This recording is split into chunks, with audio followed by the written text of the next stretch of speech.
Most guitarists think practice and playing are the same thing, but that belief is what keeps them stuck. In this video, I break down the biggest difference between practice versus playing on guitar and reveal a 5-step system that will fast track your progress. You'll learn why always playing through mistakes isn't real practice, how to fix problems without affecting your fun, and how to build the muscle to perform songs from start to finish with confidence. Whether you're a beginner or an experienced player, this clear step-by-step approach will help you finally improve faster, sound better, and enjoy your guitar sessions more. So the 5 pillars of progress. Let's take a look. These are pillars. I am not an artist, but I can teach guitar. So we'll get into the teaching part of this. There's 5 pillars here. They all begin with P. The first pillar is pick. You basically want to be sure you're picking the right song. And the cool thing about this is you need all 5 of these pillars to stand up tall in your playing in order to have solid results on guitar. So think about pick. If you pick a song that is way too hard for you, you're going to struggle. It's going to be really hard to play. It won't be that fun to practice. And then when you go to play it, you might learn some of it, but not all of it. And the thing about it is, a lot of online videos will display whatever, learn Stairway to Heaven, the intro in 3 minutes. And it's kind of a half-baked version of the song. It's not the real thing. And over a long enough period of time, if you don't learn how to pick the right thing to learn, general symptoms of this are you could feel overwhelmed because you keep picking stuff and doing bits of it and kind of not completing most of it. Another symptom is frustration because you could keep picking songs that are too hard, too technical, even though the videos online could say they're easy, they're simple, and you see comments of others in the YouTube video saying, I learned it, thanks so much. And you're there looking going, why can't I learn it? So with pick, and then the flip side of the hard stuff is the easy stuff. Have you ever done the whole thing of you're looking up songs and you go, man, same chords in this one again. Oh, same down, down, up, strum pattern in this one. You know, you keep finding the same stuff and you go, is music really only G, C, D, and E minor? But it's not. There's so much more. The thing about it is, with the internet, we're not given a manual on how to use it.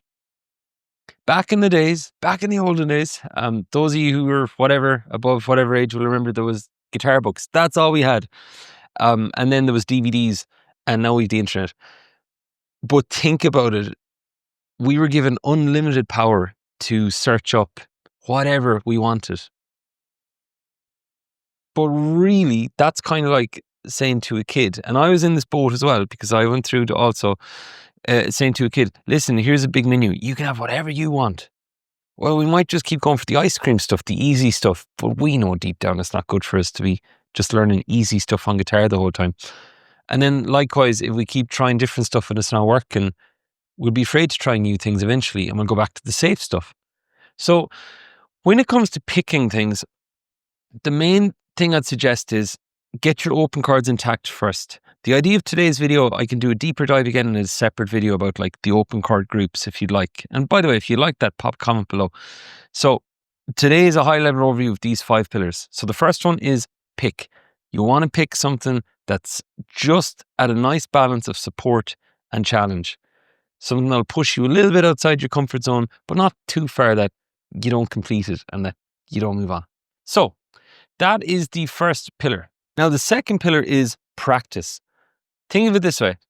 You could pick the right song to do, a good one for you, but then if you don't know how to practice it, you're in trouble. And the pick always comes ahead of the practice. You've always got to know what to pick before you get into practice. Now, when it comes to practice, there's a few things to watch.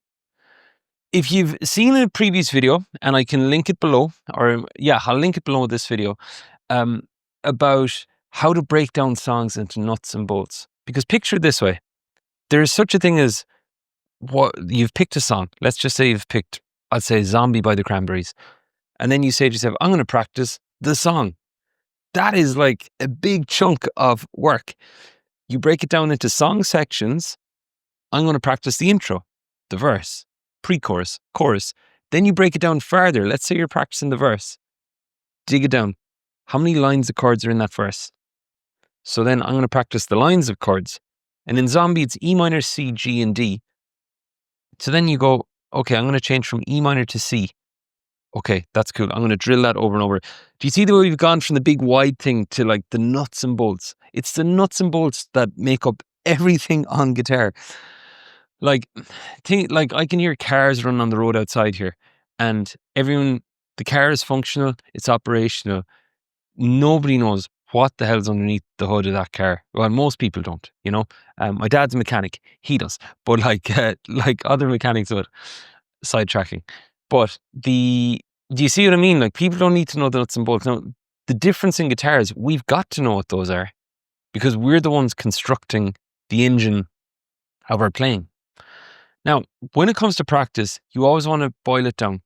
A song can be broken down into song sections, into lines, and when you think of it, we only have two hands on guitar. You'll be doing something with your fretboard hand, something with your pick hand, or your pattern hand, and you want to isolate them. You want to look and go, what chords am I on? Are they clear? Am I able to change quickly between this pair of chords? And if you can't, the number one thing that will slow down any song is a slow chord change.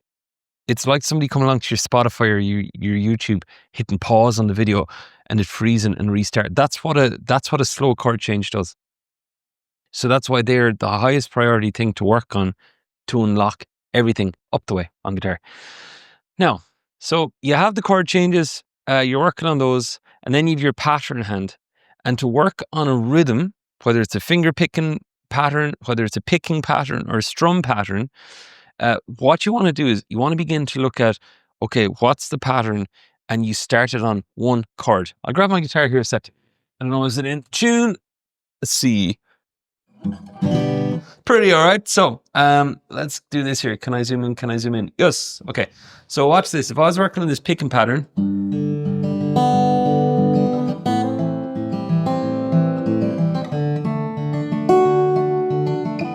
it's like a country version of Heal the World by Michael Jackson. Heal the world. Anyways, so do you see the way there when I play it? I've chord changes, shapes, and I've the pattern. There's too much going on all at once to try and sort that. So here's how you'd work on it instead with your practice. You would basically stay on one chord and get the pattern on one chord. And you do that over and over again until it's automatic, until the muscle memory begins to pick up on it. And what that does then is that gives you confidence to go to the next chord shape and go, I'm getting the pattern. And mixing between them.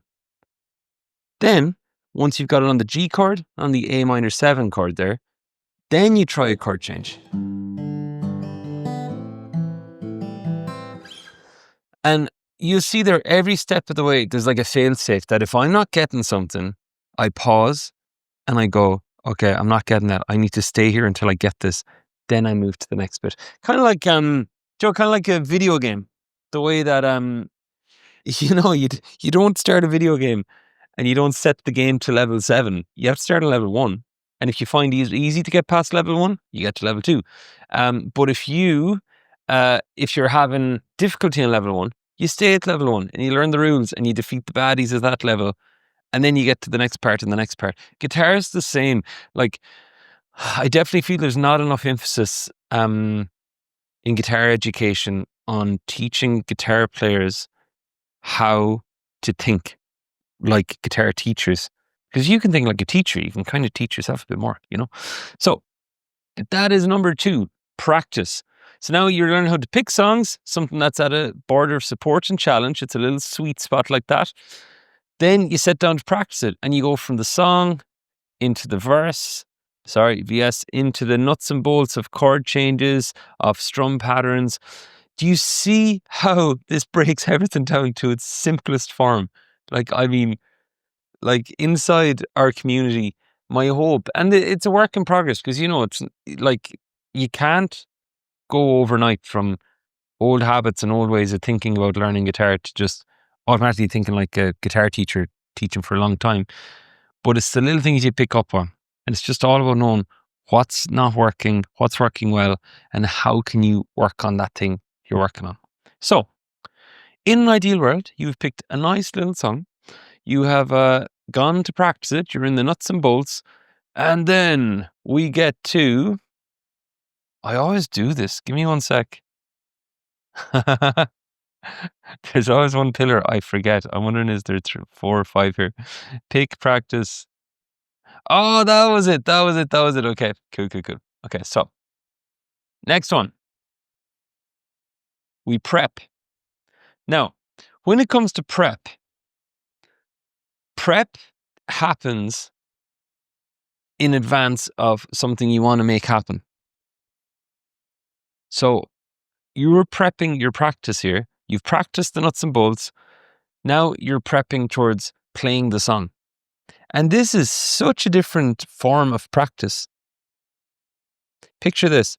There's 2 players side by side. And a long time ago this happened. I was teaching 2 students in a class, and what happened was one went home and I gave them the song. So let's say I picked the song. And by the way, I have 101 sing-along songs.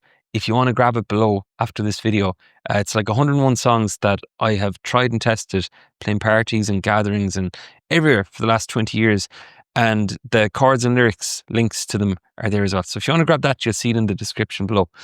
But so I picked the song for these 2 students. They both went home and practiced it, right?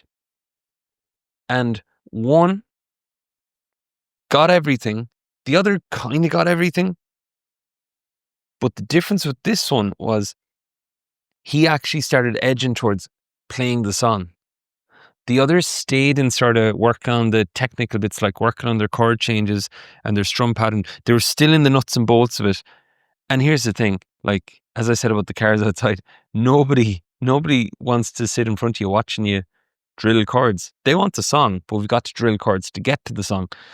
So what happened was, this student, he literally started edging towards playing the song. But to do that, you've got to prep. And it's such a different form of practice. So what is prep?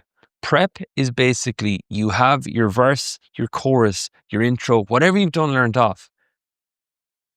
But now you're learning to play it for longer distance.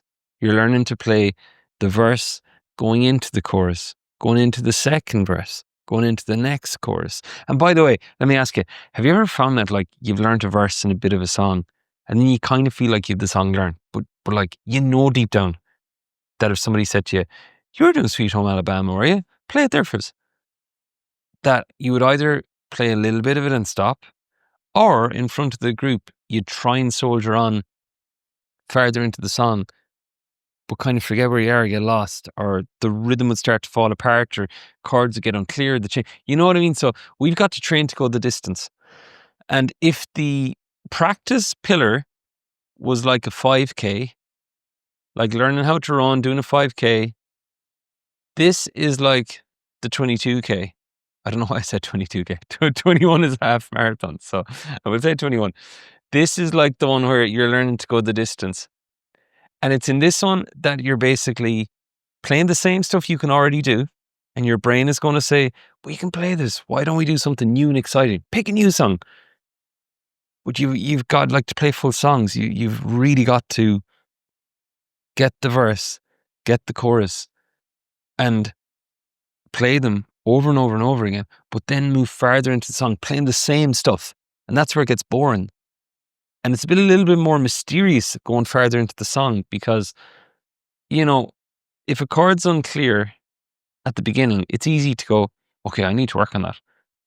But when you play longer into the song, weird stuff happens. Here's an example. You're playing Wagon Wheel, and we'd say the first time, I grab my little guitar, the first time you're playing it,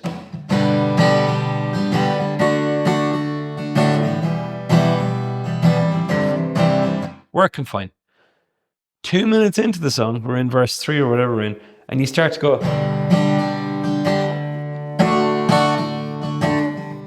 you start forgetting chords, wondering what's next. This is a different type of learning. So what you do here is You basically have to record yourself playing. Just put a camera on, forget about it. Don't even look at the camera. Just leave it recording you playing. And as you're playing, start noticing what little mistakes or errors pop up later in the song. And if you're a soccer fan, I don't watch too much soccer, but if you're a soccer fan, I'd kind of say this is very similar to, the way I often use this example in lessons. Like, in the first 10 minutes of the game, everyone's fit and they're hopefully fit and they're playing pretty well, we'll say, or whatever. And then, like, once it gets later in the game, substitutions can come on if somebody's getting tired, if they start, like, maybe they're getting aggravated and frustrated and they're fouling all around them. Maybe they're missing more shots, so they get substituted off. Now, we can't do that on guitar. We can't, like, get somebody to tag somebody else in. But what we can do is look at those little things that happen later in the song, and it's okay that they happen. And I'm going to share this in the next pillar. Mistakes are okay. Like, they're not something to be completely gotten rid of at all. Mistakes happen. They're normal. They're a part of playing. If you go on and look, I know we live in the age of like, we see Coldplay and Taylor Swift and whoever, all the big bands online, and it looks like they make no mistakes. And that might be true for a lot of gigs, but there's backing tracks going on, and they're playing the same set every night. And some of those songs, they've played them for 20 plus years. And also, they are playing in a stadium and people have paid what? 150 quid for a ticket. And it's a big stadium in front of 80,000 people, and they rehearse the tour over and over again.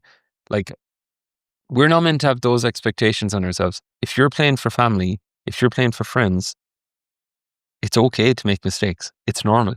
It's a sign of being human. So I want to say, as you prep your songs, use mistakes as little signposts of what to look out for.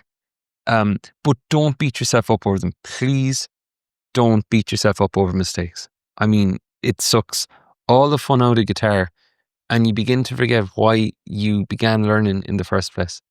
It's no fun. So that's your prep. Now, the other thing about the mistakes is, put back to our soccer example. If you're playing on a soccer team, and as I say, even Messi put the ball out of play in his career. He missed shots, whatever. Even the greats miss stuff. I think Michael Jordan, the stat showed that Michael Jordan missed, I forget what the percentage was, something like he missed half the shots he took in his career. But he just took a load of them, and he's one of the greatest of all time. So, for you, spot your mistakes, and as you're looking at them, if they keep happening over and over again, that's definitely something to go back to and this is the cool thing about the pillars. You can go back, and if there's stuff going on here in the prep, if you're like, oh man, I'm making a mistake in verse 2 over and over again, go back to your practice and just do more practicing. That's the really cool thing about this system, that it's all interlinked. Now, so you've picked a song, you have gotten the nuts and bolts of practice, and you're beginning to prep it because you're aiming to play it. And I know you might be like, but Dave, seriously, were we not like playing this whole time? No, we weren't. We were practicing, we were prepping, we were picking, right? The difference between playing is when you get out and you're playing for yourself. Now, let's set a distinction here. Practice is when you're working on the stuff that's messing up. Prep is when you're prepping yourself to go the distance with the song. And you're looking out for things. You're looking, going, I made a mistake here, here, and here. I'll go back and practice that. Or you're kind of building up your fitness to go, well, man, my hands get tired and my fingers get sore 2 minutes into this. That's something to still work on, even though, like, how do you practice it? You just keep prepping more. Now, play. Play is when you say to yourself, I'm just going to play the song as if I'm playing in front of others. Now, think about it. When you go to play, you don't pause. You don't stop what you're doing and go, oh, I'm going to practice that now. No, You play as if you're playing for others. And that's a muscle to build on guitar. Think of it this way. Every time I make a mistake when I'm playing, if I stop and go, oh, I messed up again, I'm going to practice that now. I need to drill that. I'm not playing anymore. I'm gone back to practicing. But the very muscle, and a long time ago I played with somebody and I was very young and I stopped because I made a mistake. And I just thought, big deal, I'll join in when we restart. And the person said to me, no, you keep going, we're playing. Playing means play. And I was like, whoa, okay. So started playing. And that day I learned that lesson, that when you're counted in and when you're playing, it's on. Like you just got to play. And if you make mistakes, so be it, but you're playing.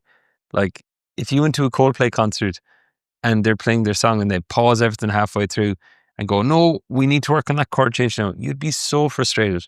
So work on the playing of it. And again, just record yourself on the side, leave the camera going. Don't even look at the camera, right? Just leave it going so you can look back and observe your playing from a third position standpoint and kind of go, I need to watch that and that and that, right? So that's playing. And again, these pillars are eerily similar at times. And that's where a lot of players get caught. And that's where a lot of players kind of go, oh, I don't know what's going wrong. And I might be like, how are you practicing it? And they'll say, well, I'm playing it. And I go, yeah, but I was like, what chord changes are catching you out? I don't know. Okay, let's take a look. Is it G to C? It is. Okay, let's do that again and again. Maybe you picked a song that was way too hard. Maybe we just shelve this one for a while and pick a better song. Or two players, one's continuing to drill their G to C change while the other is also doing that and they're actually playing the chords of the song moving on. And not only that, now they're playing it longer, trying to get faster and trying to go longer with the distance. Now, finally, you've been putting time into picking your song, practicing it, prepping it, playing it, perform. And again, you might be like, Dave, seriously, man, this could be one pillar. In fairness, 3 of these could be one pillar, but if you put them all in one pillar, it's a big hot mess of stuff, right? You've got to segment stuff out and simplify it so much that that you just know what isn't working and you know what to do and you're not lost because you know that, yeah, maybe you're a bit away from performing it, but you know that you're prepping and you know that you'll move on to playing it for yourself and you'll get to perform. Like, you just need to know where you are right now, where you want to go, and what's your next right step. That's guitar in a nutshell, right? Performing. Would you agree that it feels different to play a bit of guitar for yourself? And has this ever happened that you're playing guitar in your room or wherever you played in the house, then you hear footsteps in the hall or outside and you go, somebody's listening to me. And then all of a sudden you kind of pause and you go, I'll keep playing. Maybe they'll keep walking. And then you're playing and listening going, have they stopped walking? Are they listening to me? God, I hope they think this sounds like the song. You know what I mean? It's like that little thing will give you an insight into perform. You technically are performing for them, even though they're outside the door in the hallway, not looking at you, but listening. You know they're there, right? So with the perform pillar, this is about saying to somebody, it could be your husband, your wife, girlfriend, boyfriend, whatever, or a family member, that you say to them, look, can I play a little bit of a song for you? I'm practicing it. I've been practicing it a while. Watch. I picked this song to learn online. I practiced the first verse and, I'm getting better. I kind of get into you don't need to feed them all this info, but getting into the chorus. And look, you've heard me playing it for myself, but I just like to share a bit of it. And perform I use the word perform here because it started with a P. That's why I picked the word perform. I totally understand that perform has an insinuated that there's a lot of stuff to do, that you're going to get a smoke show and like lights and everything in the house for whoever you're performing for. But I like to also think of it as share, like just share a bit of playing with somebody, right? So when it comes to performing, sharing, what you want to do is you want to frame it before you share it for people, and that makes it feel better. Like, watch the difference between this. Scenario one, I grab my guitar and I've been learning a while, and I say to you, I'm going to play Sweet Home Alabama. But then I kind of stop, a minute into it, 2 minutes into it. What question do you think is in the listener's mind? Where's the rest of it? But what if I grabbed my guitar and I said to you, yeah, I've been working on Sweet Home Alabama. Could I share a small bit of it with you? I don't have it all yet, but I have some. And, it's a little bit rough in parts, but I just like to play it for somebody. Is that okay? What sort of expectations does that set for the person listening? A lot better. They know you won't play the whole lot. There's a few little slip-ups. That's to be expected. It's okay. You've said in advance, So with performing it, just play for somebody, and play for somebody that's going to encourage you. That's huge. That's huge. My guitar teacher, he would have been the first person that I felt believed in what I could do on guitar. Even when I came in to lessons and the first thing I wanted to learn was Sultans of Swing, belief. I could sense it. I was like, this guy thinks I can do this. And I was like, he's a guitar teacher, so he obviously knows what he's doing. He thinks I can do this, so I must be able to do it. And I literally went home and got it in a very short period of time. Now, it doesn't have to be a guitar teacher. It can be a spouse. It can be anybody, but they've got to be encouraging. Stay away. And I mean this with all, with every cell in my body. Anybody who pokes fun at you for learning guitar, just stop telling them you're learning guitar. Just stay with the people who will encourage you. Because when you start playing guitar, it's a very, don't know why I'm using it, sacred space, right? I'll just use the word sacred space. It's a very little bubble you've got to keep yourself in, and be around the right people who'll encourage you while you build your skills and your abilities.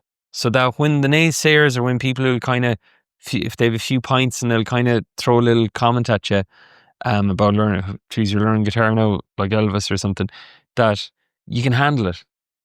And the best way to handle criticisms and to handle little put downs like that when you're out performing is that you have the skills and the stuff built up. And you don't have to wait. Like if I said to you right now, if you have E minor and G working correctly, something small on guitar, and E minor is pretty okay to learn. And if somebody came up to you and said, that E minor sounds crap, you know yourself. You kind of look at the E minor and look down on what you did in the sound, and you look at them going, huh? What are you talking about? You know what I mean? It's just so, and you'd be so sure you have it, and you'd be very certain, you'd be more certain than doubtful, right? Trust me, practice guitar enough, do the same stuff again and again and again, that if somebody came up to you, and I've had this at gigs, I've had people come up to me at a gig, they've had a few pints, and they just said I was crap at guitar. And I know that's a lie. And that's not being boastful. It's because I practiced the stuff, I played the gig, and yeah, a few little mistakes here and there, happens at gigs, but I was confident in my abilities. Didn't matter what someone would say to me. Now, if I got up on stage and played violin, which I can do a little bit of, and somebody said stuff like that to me, I might have a little bit of inner doubt, right? But the thing about it is, you've got to drill the stuff again and again and again. And the thing is, that's been out in a pub playing in front of the whole world. And I have to say, in 20-something years of playing, that has happened where somebody's had not even the balls, I'll say, because it doesn't take balls to go up to somebody and say that, because it's just a put down. That's they're outliers, people who'll come up and be really mean to you, so don't be afraid of that. But the moral of that is that you've got to drill the stuff over and over and over again, and practice and perform around safe people, we'll use the word safe, right? Don't know where these words are coming from. Safe and sacred space. Anyways, teaching guitar here. So yeah, looking at it, get around people who will encourage you. And and I understand as well with spouses, there'll be that healthy bit of challenge as well. You know what I mean? Like, that's okay too. You know what I mean? Like, where you could be married to somebody for 30 years and they might say to you, geez, what's going on with that sound there? That's so different. That is different, right? It's fine. So that's your perform pillar. Now, before we wrap up, we're not done yet. With the perform, you start small. So do a verse and you start in front of one person. Small amounts of people. And then when you feel a bit better, you can always zone out a bit. Now, with it, what you've got to watch is that you don't go too far out too soon. What I mean by that is start small, play a verse, and always pre-frame it. Always start with, this is something I'm working on right now. It's so different than saying, I'm going to play you Sweet Home Alabama. Unless you have it down and you're like, okay, I'm bringing it, right? So start small in front of a small crowd, then play in front of that person a few times until that starts to feel normal. Students I work with, they'd often play for their partner, and it goes from being this big deal to suddenly going, I might ask them, and I'm going to make up names here. I'll be like, are you playing for Frank this week? And they might go, oh yeah, of course. And a couple of weeks ago, playing for Frank would have been like a huge deal. And now it's just like, sure, I'm just playing for Frank. I'm like, yeah, you're just playing for Frank. Now find somebody else with Frank here and then just play for 2 of those and then just play for 3. And I promise you, it gets to a stage where you'll be out there playing in front of people and just be like, oh yeah, sure, I'm just playing in the pub here. It happens. All right. So to recap real quick, you have your picking songs. You practice some nuts and bolts, and I'll link that video below. There is a video for this one that'll help you understand how to break down songs. It's really good. So make sure you check it out. It's helped others. So prep then. You're prepping the song to go the distance, go longer, connect up the verses and the choruses. Then you go to play it. Mistakes are okay. Say that with me. Mistakes are okay, right? It's fine. They happen. And then you go to perform, share, show and tell, whatever. And you go and play in front of others. And again, this is one cycle. And all of this becomes habitual over a long enough time period. Promise you that. All right. So hope you enjoyed this video. If you stuck with me this long, I really hope you took some notes, or that you can also get some notes afterwards, of course. And look, if you're wanting more help, if you like to work more together, you'll find a link below about the schoolofguitar.com. It's kind of where I hang out and where I talk guitar every day. And it's not only me in there, there's more who talk about this stuff too, because if there's one thing that can help your playing, I'll share this real quick. If there's one thing that can help your playing way more, it's this. Imagine this. If it was a one-to-one lesson, it'd be me and you, and that's good, right? So, but inside a community, it's not only me, there's other players of other abilities. So you're like getting interlinked with everybody and learning off everyone. Because that is super powerful for your playing. There's so much to learn from one another as well. All right, I'll leave there. Thank you so much for watching. I'll see you in the next video.